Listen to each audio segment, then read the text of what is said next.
नमस्कार जी। मधु वशिष्ठा की कहानियाँ यादों की में आपका स्वागत है। उसी कड़ी में मैं अपनी एक नई कहानी लाई हूँ जिसका नाम है अकेलेपन के एहसास का रिश्ता। यह कहानी मैंने प्रतिलिपि के लिए लिखी थी और प्रतिलिपि में भी पाठकों ने बहुत पसंद करी है। उम्मीद करती हूँ आपको भी पसंद आएगी। पसंद आने पर कृपया चैनल को सब्सक्राइब और कहानी को लाइक ज़रूर कीजिए। धन्यवाद। अकेलेपन के एहसास का रिश्ता। भावना जी की नींद खुली तो उन्हें बेहद प्यास लग रही थी। प्लास्टर और ऑपरेशन के कारण वह हिल भी नहीं पा रही थी। बिस्तर से उठने की तो दूर दूर तक कोई उम्मीद ही नहीं थी। पैरों में भी बहुत दर्द हो रहा था। सावित्री भी दूर दूर तक नज़र नहीं आ रही थी। शायद वह भी अंदर पार्लर की और कॉस्मेटिक शॉप की सफाई करवा रही होगी। नीता की आवाज़ तो आ रही थी, लेकिन उससे पानी मांगने में शर्म या नीता मोंटू के साथ पहले स्कूल और फिर कॉलेज में भी साथ पढ़ी थी। मोंटू की दोनों बहनों की शादी हो चुकी थी और मोंटू की शादी के लिए भावना जी बड़े बड़े सपने सजोए बैठी थी। यूँ भी बहुत से संपन्न परिवारों के रिश्ते मोंटू के लिए आ तो रहे थे। मोंटू के पिता की शहर की सबसे बड़ी मार्केट में रेडीमेड गारमेंट्स की सबसे बड़ी दुकान थी। जब से पापा को दिल का दौरा पड़ा था, तब से पापा की यही इच्छा थी कि मोंटू दुकान में सक्रिय भूमिका निभाए, लेकिन मोंटू सिर्फ नीता को घुमाने के लिए ही सक्रिय भूमिका निभा रहा था। उनके आशिक मिजाज बेटे ने जब पापा से नीता के साथ विवाह करने की इच्छा जताई तो पापा को तो कोई एतराज़ नहीं था, लेकिन भावना जी और बहनों के तो मानो सारे सपने ही चूर चूर हो गए। लेकिन पिता के आगे तो झुकना ही पड़ा। नीता बहू बनकर घर में आ गई, लेकिन मन से कभी भी भावना जी ने उसे अपनी बहू स्वीकार नहीं करा। शादी के बाद मोंटू को भी दुकान में जाना पड़ा और पापा की दिनों दिन गिरती तबीयत के कारण मोंटू को दुकान में बहुत देर भी हो जाती थी। नीता घर में सारे काम करती थी, लेकिन इसके बावजूद भावना जी उससे ना तो कभी खुश हुई और ना ही कभी उसकी कोई तारीफ़ करी। विवाहित बेटियां भी उसे कभी अपनी भाभी स्वीकार न कर पाई। इकलौते भाई से बहुत कुछ पाने की चाहत उनके मन में ही रह गई थी। मोंटू का इश्क का भूत तो 15 दिन में ही उतर चुका था और अब हर वक्त घर का काम करके तनाव झेलती हुई नीता की शक्ल भी उसे बदरंग लगने लगी थी। बाकी का भड़काने का काम तो उसकी दोनों बहनें कर ही लेती थी। कुछ ही महीनों के बाद एक दिन पापा को दिल का दौरा पड़ा और वह इस दुनिया से कूच कर गए। भावना जी पापा के असमय कूच करने का कारण भी केवल और केवल नीता को ही मानती थी। अब तो यदा कदा में नीता पर हाथ भी उठा लेती थी। अब समयाभाव कहो या कि माता और बहनों के हर वक्त सिखाने का असर कहो, मोंटू जी भी अब नीता के साथ रहना चाहते ही नहीं थे। वह लोग जिन्होंने पूरे संसार से लड़कर आपस में मिलने की कस्में खाई थी, आज वही एक दूसरे को छोड़ना ही चाहते थे। अब सिवाय तलाक के उनके पास और कोई रास्ता ही नहीं बचा था, जिसमें कि भावना जी और उनकी बेटियों ने पूरा सहयोग किया। तलाक के बाद अपने गहने बेचकर और कुछ पैसों से नीता ने एक फ्लैट लिया। उस 2 कमरों के फ्लैट में ही एक कुर्सी और मेज लाकर छोटा सा ब्यूटी पार्लर बना दिया। वह खुद भले ही कितनी ही बदरंग हो, लेकिन उसके हाथों में ऐसा जादू था कि वह किसी को भी बहुत सुंदर बना देती थी। धीरे धीरे उसका पार्लर चल निकला। अब उसने कुछ कॉस्मेटिक्स भी रख लिए थे। यह सब उसकी मेहनत का ही फल था कि उसने जल्दी ही उसी सोसाइटी में एक बड़ा फ्लैट भी ले लिया था, जिसमें कि ब्यूटी पार्लर और कॉस्मेटिक्स और कुछ कपड़ों के लिए भी अलग अलग कमरा हो गया था। हालांकि उससे दोबारा शादी के इच्छुक बहुत से लोग आए, लेकिन नीता ने सबको इनकार कर दिया। उसके ख्याल से उसने पहला प्यार बहुत ईमानदारी से करा था और अब उसके पास किसी और को देने के लायक प्यार बचा भी नहीं था। बस उसने अपना सारा समय अपने काम को ही दिया और अपना लक्ष्य भी काम ही बनाया। इधर आशिक मिजाज मोंटू जी ने आदतानुसार दुकान में ही खरीदारी करने वाली लड़कियों को अपनी प्रेमिका समझना शुरू करा और उन्हीं में ही अपनी नई प्रेमिका ढूंढने लगे। कारण उनकी दुकान की साख दिन प्रतिदिन गिरती गई और नौबत यहाँ तक आ गई कि दुकान ही बेचने की सोचने लगे। तभी साथ वाली दुकान के राघव जी ने मोंटू की माँ के पास एक प्रपोज़ल रखा। उन्होंने कहा, अगर आप मोंटू की शादी मेरी बेटी सीमा से कर देंगे तो मैं यह दुकान अपनी सीमा के नाम कर दूंगा। तुम्हारी दुकान भी नहीं बिकेगी, घर में बहू भी आ जाएगी और मेरी इकलौती बेटी की शादी भी हो जाएगी। भावना जी को तो कोई इतराज़ नहीं था और अब और कोई चारा भी तो नहीं था।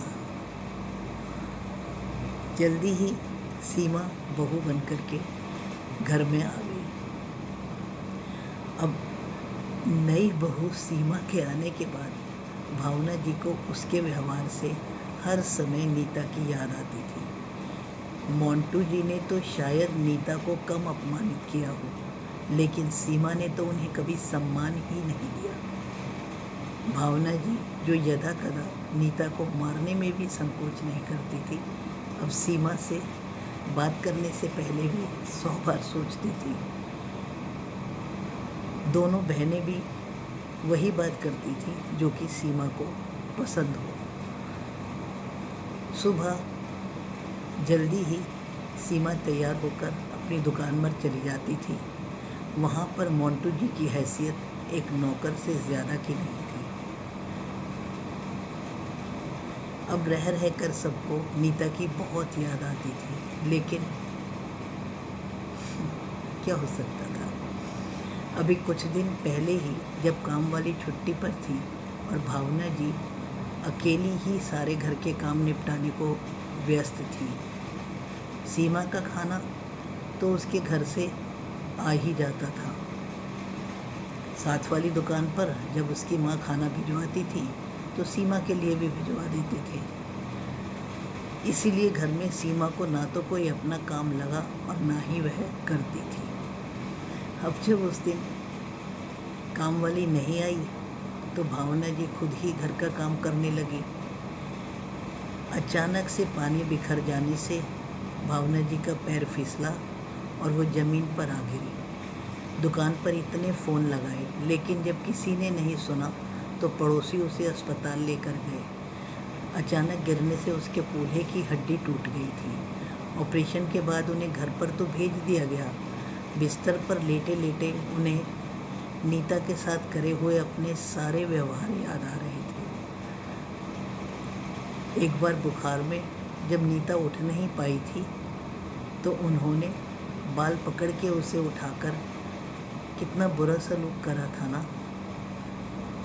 आज उनके साथ भी तो लगभग वैसा ही हो रहा था। अटेंडेंट लगभग 10 बजे आती थी और शाम को 7 बजे जाती हुई भावना जी का डायपर बदल जाती थी और सामने पानी रख जाती थी।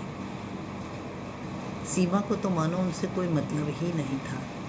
कई बार दुखी होने पर मोंटी भी माँ को कह जाता था कि नीता और उनके बीच में दरार का कारण आप ही थी।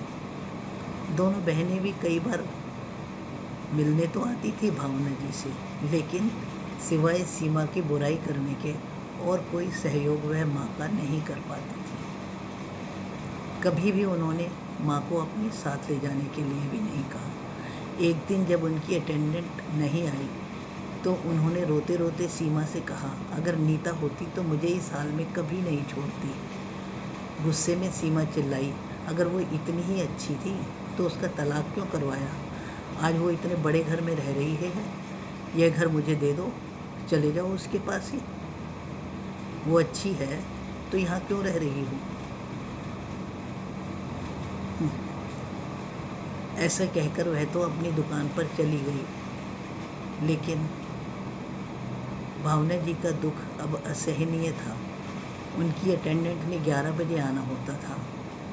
यह लोग घर खुला छोड़कर चले जाते थे ताकि ज़रूरत पड़ने पर अगर भावना जी चिल्लाएं तो पड़ोसियों के नौकर तो सुन लें।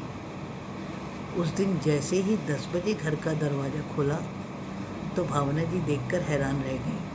सामने नीता खड़ी थी। उनके घरेलू नौकर ने नीता को शायद भावना जी के बारे में बतला दिया था। नीता को देखकर भावना जी की आंखों से अश्रुधारा फूट उठी। उनके हाथ स्वतः ही जुड़ गए। नीता ने प्यार से उनका सर सहलाया और बोली, जो लोग जिम्मेदार होते हैं ना, वह हमेशा ही और सबके प्रति ही जिम्मेदार होते हैं। मुझे पता है मोंटू जी किसी के भी सगे नहीं हैं। आप चाहो तो मेरे साथ चल सकती हो।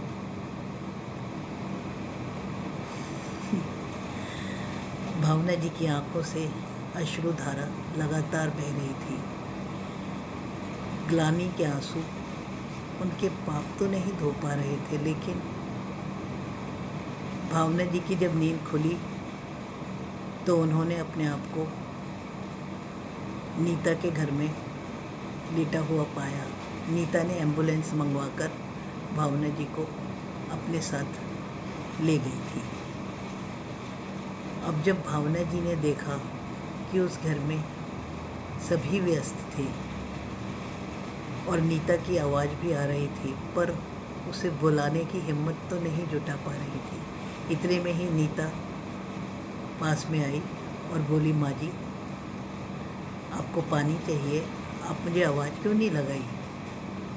भावना जी ने कहा, मैं तुझे किस रिश्ते से आवाज़ लगाऊं? आज क्या रिश्ता? नीता ने मुस्कुराते हुए कहा, यह रिश्ता किसी रिश्ते का मोहताज नहीं है, यह अकेलेपन के एहसास का रिश्ता है। उस दिन जब आपने मुझे छोड़ा था, मैं भी इतनी ही अकेली और इतनी ही ज़रूरतमंद थी जितनी कि आज आप हो। सिर्फ आपके उस कड़वे व्यवहार ने ही मेरे में इतनी हिम्मत लाई कि मैं आज यहाँ तक पहुँच पाई। मुझे पता है आज आप भी उसी जगह पर खड़ी हुई हो जहाँ कभी मैं थी। मैं आपका सहारा बनूंगी, क्योंकि हमारा रिश्ता वही है, अकेलेपन के एहसास का। मैं जानती हूँ अब आप मुझे बहुत प्यार भी करोगी और कर भी रही हो। अगर कोई चीज़ की ज़रूरत हो तो संकोच न करना। मेरा रिश्ता मोंटू जी से टूटा है, आप तो आज भी मेरी माँ हो।